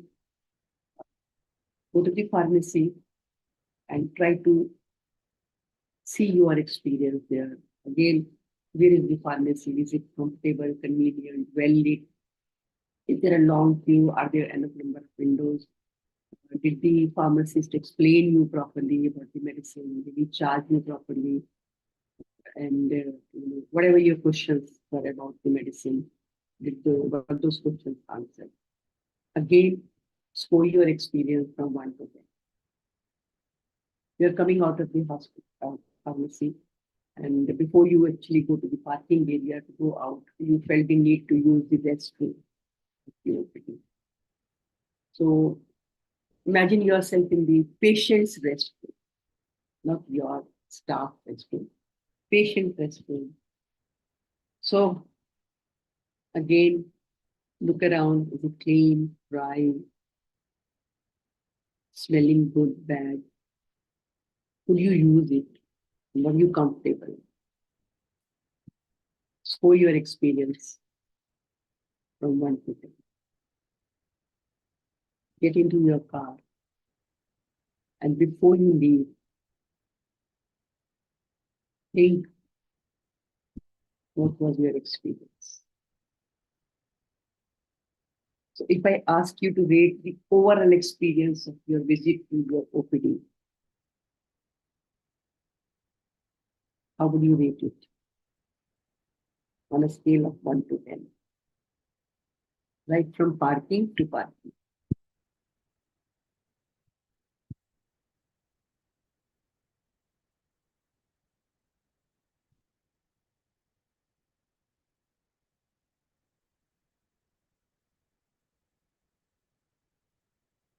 No answer? You can write in the chat box.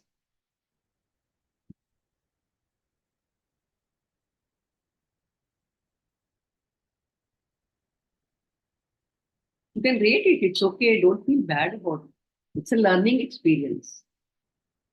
This is the first step. We have to go further from here. Okay, 7 out of 10. So that means it's good, but there's a scope to grow. Absolutely fine. What do others say? 8. Okay. 6. Okay.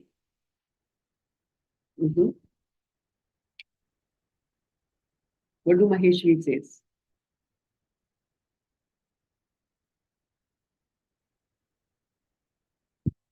Okay. 6. Okay. Sanjana says 7. Okay. Okay. So friends, I'm sure you must have been able to identify one area that requires your attention.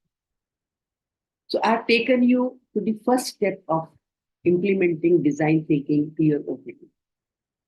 There could be 10 areas that you need to work on. Identify all 10 areas. You will not work on all 10 areas in one go, but pick up one problem. So you have already covered step 1, that is empathy. You have walked in your patient's shoe.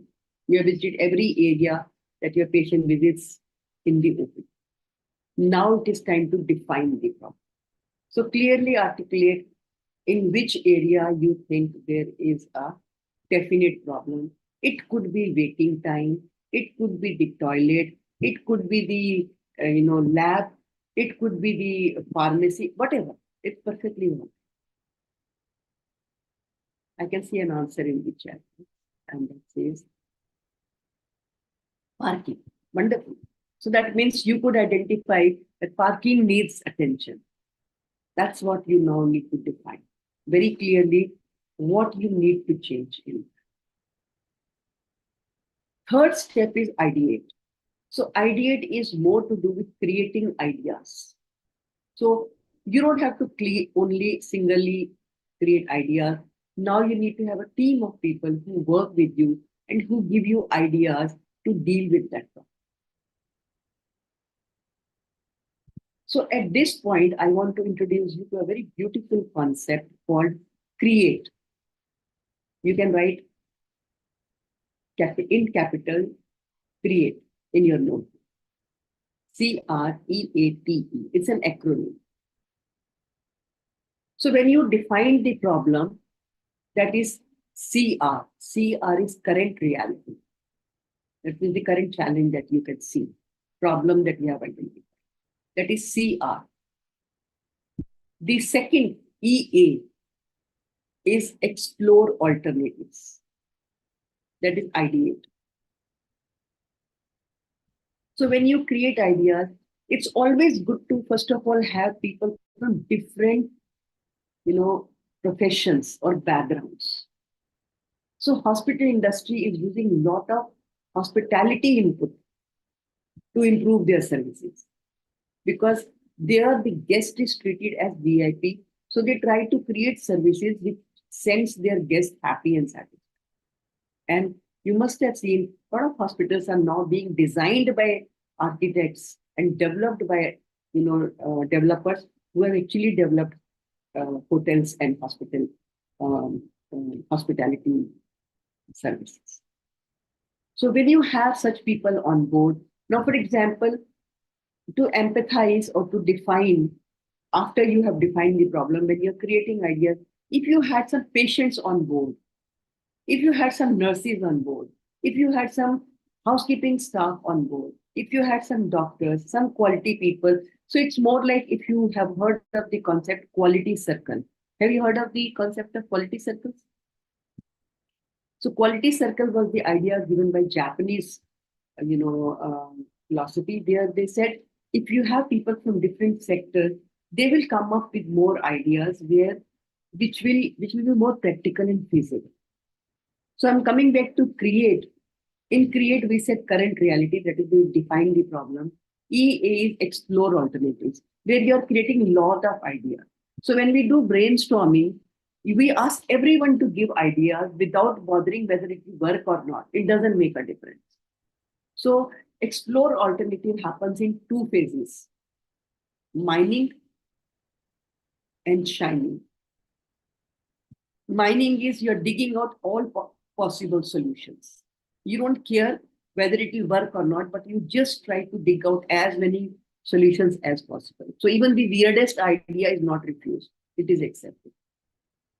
And then once you have all the ideas, then you pick up each idea and you do SWOT analysis.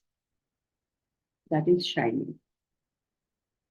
So you'll pick up each idea and then discuss the strengths, weaknesses, opportunities, and threats involving them.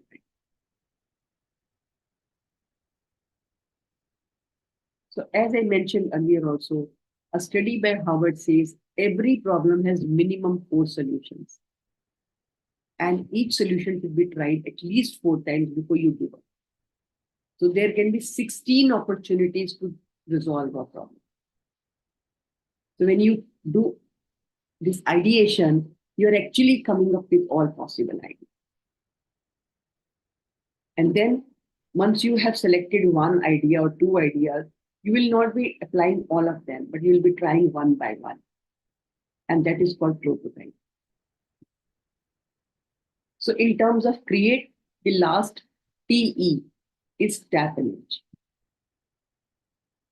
In create, we talked about current reality, explore alternative. T stands for tap energy. Tap energy. So when you create a prototype, that means you are hoping that this design will work. So not that you will apply it to every area, but you will create one mini maybe structure or mini, application of that, and then you will test it. So whatever solution you have created, you will test it to a small area. For example, if I decided that, okay, I think the bathroom's toilet size can be 3 by 5 or 3 by 4, I will not change in every OPD and every floor and every indoor. Maybe I'll do it in one area and see. So one of the, failure of not using design thinking and just, transferring the idea from one country to our country. Example of that is the bus corridor created in Delhi. I don't know how many of you remember that. I think that was the worst application of, just transposing one idea from one place to another place without evaluating whether this will work or not. So much money was spent in creating those corridors, and the chaos those corridors created was beyond explanation. And then a lot of money was further spent on dismantling. So therefore, this idea of prototype and test, it will save you a lot of time, energy, and money. If you apply this to a small area, if it works, then you can. And then also, maybe after you test, you will have to make some more changes, some more alterations. So in toilet, we have seen we will usually have a phone in our hand. In a lot of bathrooms in toilet, they'll have a slab where you can keep your phone. But if you look at the hook they have at the back of the gate, it's clearly written it can take only a weight of 1 kg. Whereas the laptop bag we normally have with us, which we need to hand before we use the toilet. I'm talking about airport. Your bag is usually 5-6 kg, isn't it? Where do you keep it? That means you have to keep it on floor. If you keep it on floor, the floor is already dirty. That's how we need to refine ourselves. So this is a cycle that you can continuously apply and make things better. So from unrealistic expectations, I think we need to move to what matters to my patient. And once you will try using this in your respective areas of work, I'll just give you an example of OPD, but you can apply it wherever you are working in the same area, and you can bring changes and betterment in yourself. So there are a couple of examples. For example, you must have seen these MRI services for pediatric patients, because where they felt especially children become very apprehensive and anxious when they enter a MRI area with a huge machine. So just to make it colorful and to create comfort and relax the patient, they have created they've done landscaping so that the child becomes more comfortable. This is waiting area of one of the hospital, again to create comfort and facilities and bring down people's stress. This is another OPD area. I'm not saying that we have to exactly cover like this, but then we have to look at it from the user point of view. So it's time, I think, we understand patients' expectations and meet them mitigate. So to quickly sum up, I think the common expectations your patients have is, first is of course effective treatment, clear communication, respectful treatment, accessible and timely care, compassionate care, respecting their privacy, and cost effective. Cost effective care and high quality. Okay.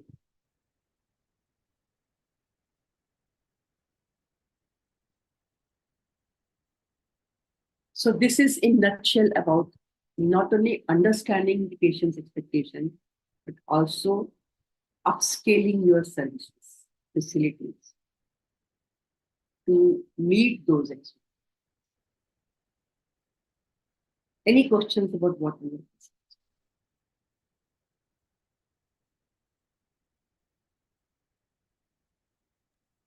Ma'am, I had one. The CREATE acronym is only for ideate, or is that something that it can move into prototype? Of course, Okay. prototype is tap energy. Tap energy. Okay. Prototype and test both will come in tap energy. Okay. Because when you will create prototype, that means you will give 200% to make sure that what you create works. Right. So you put all your efforts to make that happen by refining whatever you create. Even prototype is refined with every trial. Yeah.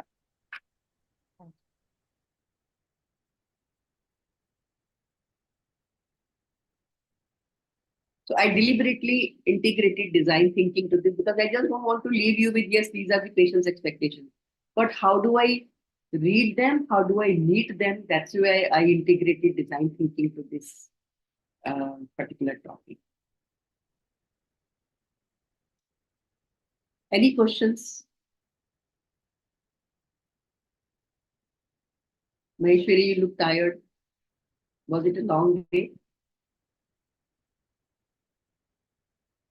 I usually sleep at 9:30, ma'am. Oh.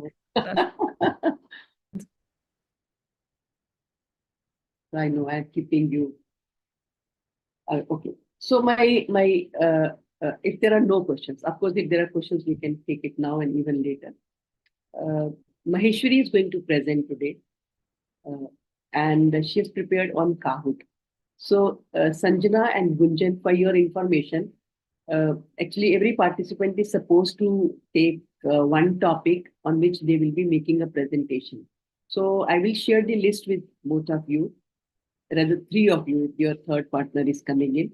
So, you can pick up one topic, and I'll brief you how you have to prepare for it. That will be done in the coming weeks. So, you can take your time and become comfortable and do that activity.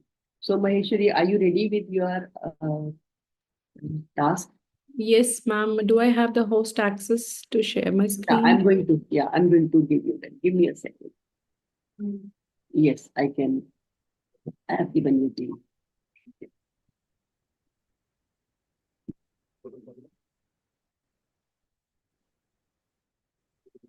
Is my screen visible? Yes, it is. Yeah. 1 second.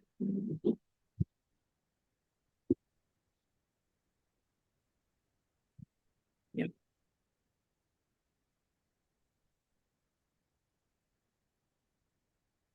Yeah. My screen is visible, no? Yes, it is. Yeah. So, good evening to one and all. Actually, today I'm going to present about the Kahoot app. How many of you are aware of this app already? Have you been using this app in your workplace or? No. So it's Okay. going to be a new learning for all of us. Although I have heard it a couple of times by different participants, but it will be a wonderful learning for all of us. Go ahead. Thank you, ma'am. So Kahoot app is a fantastic tool which is being used.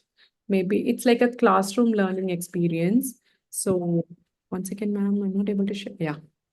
It's like an interactive learning platform which is being used even in for the virtual audience and for offline audience also. It's like interactive. It's like based on quiz or some surveys being given like in the form of questions. So the staffs or your colleagues, everybody can learn through the quiz, which is an interactive way. It's like a more of fun way, not like classroom session. It's like a more of interactive session happens to engage the participants through games kind of. How do we use Kahoot in our hospital is based on these three things: policies and procedures, medical knowledge and assessments, and review and recap sessions.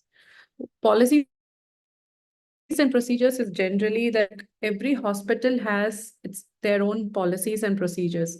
So for example, if you're going to have a new set of employees, you have been hired for this month, and you have to train or share your policies and procedures to all the new staffs, new members. So we have an induction training happening every month when we have new staffs being appointed, and we gather them on every Saturdays, last Saturdays of every month, and we do this training session generally to just to reinforce the hospital policies. And then for medical knowledge is nothing but to Kahoot is being used as an instrumental to assure that every staff has understood all your medical terminology, which has been practiced in your hospital areas, especially like for example, our hospital is NABH accredited hospital. So we have a lot of norms to be followed, and 5 years practicing hospital also. So we have certain norms, everything should be followed by every staff from the ground staff to the top HODs. So we teach them in the induction. How Kahoot helps us in that is finally, when we are going to end of any training module, the staff, we give them a quiz in the form of quiz and in the form of questions, patterns, what is being taught in through this app. This app helps us to create a lot of questions according to our need, and we frame the questions, and the staffs can answer the questions. Finally, we will be having a session. So in that point of time, you'll understand how this app generally helps us to recap what we have learned. Next, there are advantages and disadvantages of every app, and the advantages of Kahoot is like more of interactive quizzes and surveys can be done. It's more flexible, and its team building happens during this session. In our hospital, when we create some kind of quizzes for our staffs, the more of knowledge retention happens among the people there, and through gamification, no, so they don't get bored, they get engaged. The more of fun learning happens there. Next, flexibility. Every person can have their own devices. We need not have to provide a book or different devices for each and everybody to take up these questions. Everybody can attend in their own mobiles, because everybody has a mobile nowadays. So it's very easy to access with these questions. And team building, like it can foster a sense of teamwork and collaboration among your staff. So especially when you're used in the group sessions or and we had a quality circle meetings also for that, for brainstorming ideas, for everything, we use this app among our staffs. Next, there are disadvantages also. Disadvantages is mostly what we have faced is technical issues. So now maybe I have informed you already that please download Kahoot app in our group. Or you need not download the app also. We can just log into kahoot.it, and then we can take up the quiz directly. But some people will find some technical glitches at that point of time, and the pin is not entered properly, and you can't directly go to the questions. And that's the thing. And there is a time limit for every questions. Just because, see, the time will keep ticking, and then if you're going to don't answer the correct answer, no, it's like some participants will move on to the questions quickly just because of the time is keep ticking, and they don't just scoring high. I mean, the person who's going to who has clicked the answer first, his name is going to be named. Come first, that he is the first person who had been opted for the right answer. So for that, participants might focus on winning than learning the concept. And it also supports only multiple choice of questions. So when it is usually helps for the quick assessments, not for the deeper understanding, this app is not that helpful. Those are the disadvantages we have in this app. And let's play a Kahoot quiz now. I have created a few, just 5 questions based on our master training program till now. So the questions are very well aware of. You will be knowing the answers. So let me share the PIN number. I'll be giving you have a Kahoot app, everyone. If you don't have, you can just go on to the website like kahoot.it, and I'll give you a PIN number. Just a second.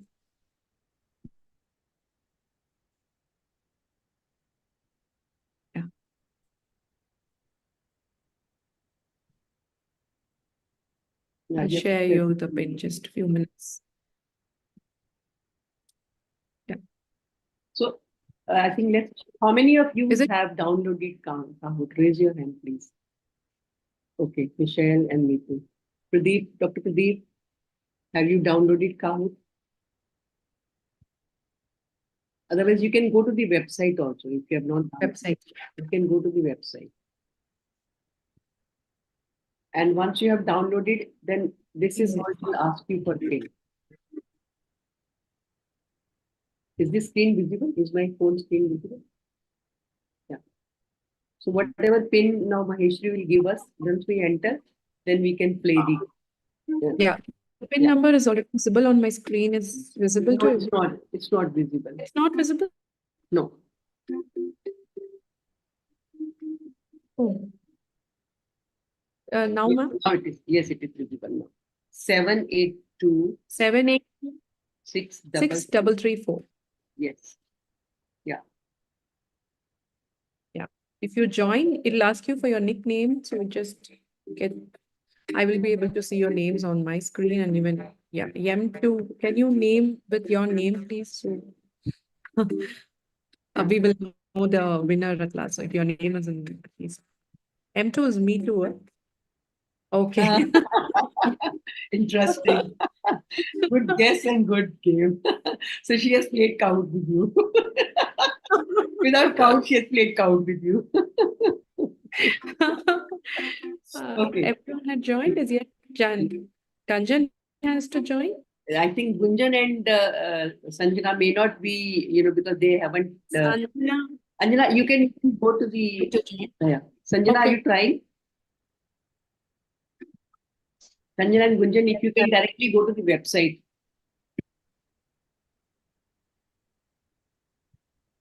Okay, I think we can start. It's okay. Yeah. We can observe at least. Okay.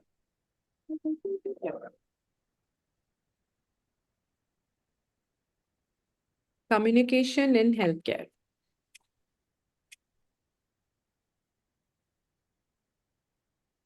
Please click on to the right answer when you know the answer immediately. The time 18 seconds.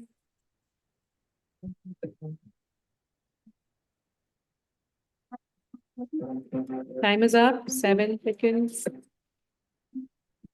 4, 3, 2, 1.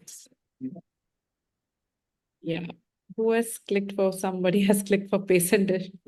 Okay. The next one. I think everything. Right answer is medical errors. Yeah. But everything. Good communication would lead to everything. Yeah. But what you taught us, no, ma'am, the first one was the medical error. No, but that's everything. Of course, I Yeah. think that's a big learning that it leads to a lot Yeah. of medical. Exactly. The Mm. next, oh, Michelle is on the top. Yeah. Wow. The next,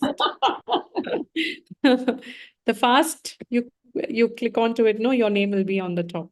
The next question, which is not a part of 7 principles of effective communication.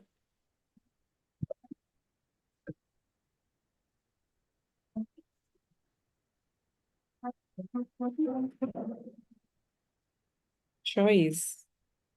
Yeah, just one person has clicked on to consideration, but the right answer is choice. And again, Michelle is on the top. Wow. Okay. Mm.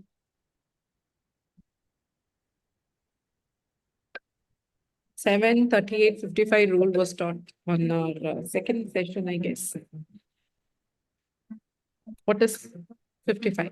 Maheshwari मेरा test ले रही है आपका test नहीं हो रहा मेरी teaching का test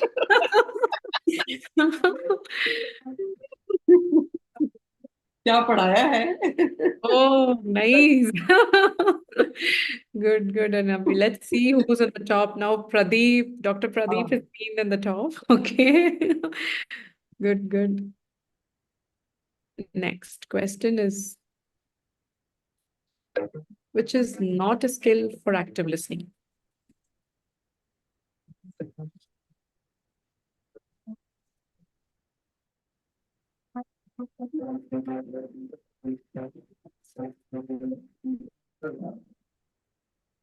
Good. Pretend to listen. Very good. We'll see who's on. Indu. Ma'am. Okay. I was wondering who's that. Okay. She's on top. Okay, good. तो मैंने पढ़ा है, इसका मतलब है पढ़ाया है कि नहीं पढ़ाया, पढ़ा तो है. I think this is the last question. What does B belong to?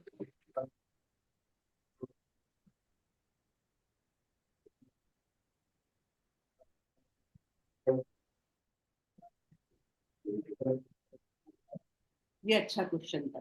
Good. Yes, for everybody. Somebody has clicked on to direct, decode. हाँ. So let's see who's at the podium now. Third place goes to Me Too. The third winner and the runner-up is Michelle. First one, I think it should be Indu. So this is what it actually works on. So just congratulations. Yeah, this is what the app actually works. And during our training sessions, we make it fun with our employees, keeping quizzes on based on our training. So It's a very interesting. thank you so much. Yeah. That's it. Thank you. Wonderful. So, what is this? Okay. So, what questions you have for me, Maheshwari?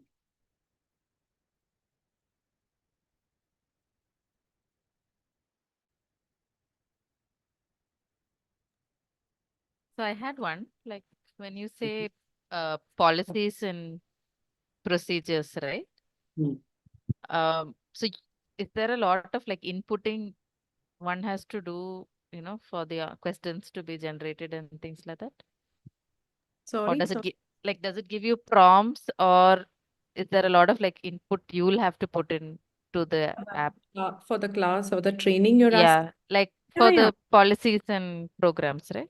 Yes, we have a lot of a set of booklets for our policies and procedures, what we do in our hospital and what is the way it has to be done. So everything will be taught initial first, and then we go on with the quiz.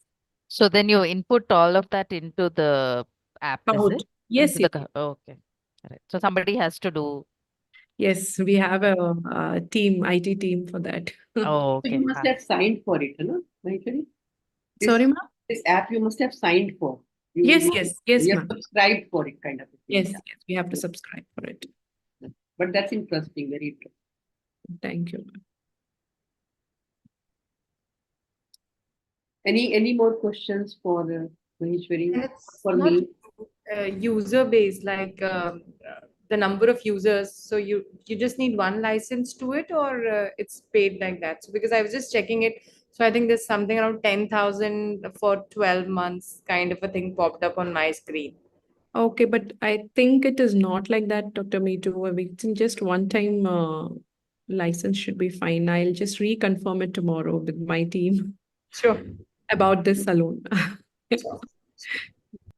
Sure, I'll just post it tomorrow in our group, how it works. Gunjan, any question for Maheshwari?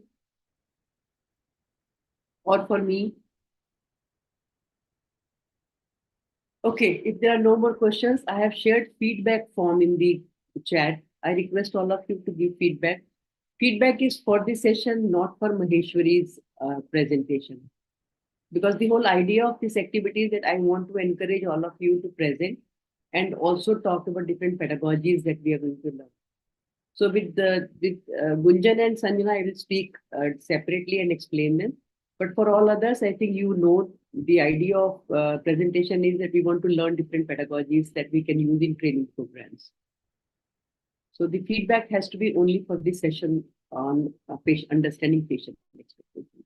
So Gunjan, you also can please give your feedback, and Sanjana, even you can give your feedback. It's link is given in the chat.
Ma'am, I've submitted my form.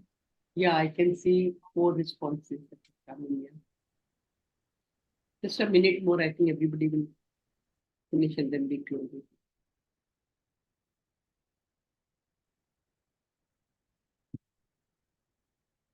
So we meet next Wednesday. And who is presenting in the next session? On 17th, I think somebody was presenting. It was me who I opted for 17th, ma'am, but now today I have presented. Yeah. So I request somebody to volunteer for 17th so that every week we are able to cover one presentation.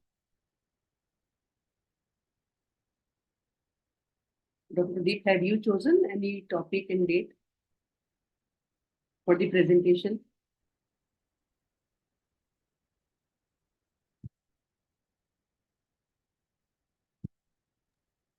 Pardon me? Are you saying something? Yeah, I'm asking you, have you chosen any topic and the time for presentation?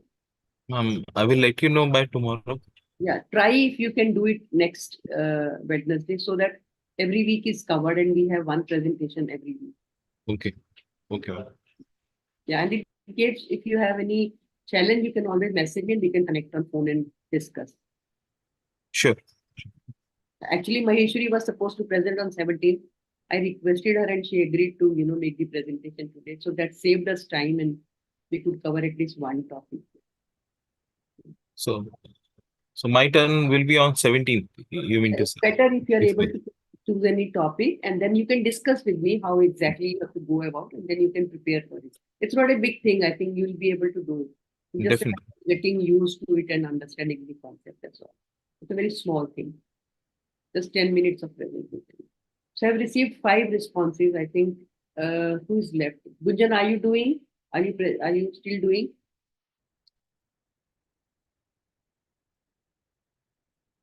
Gunjan, are you there?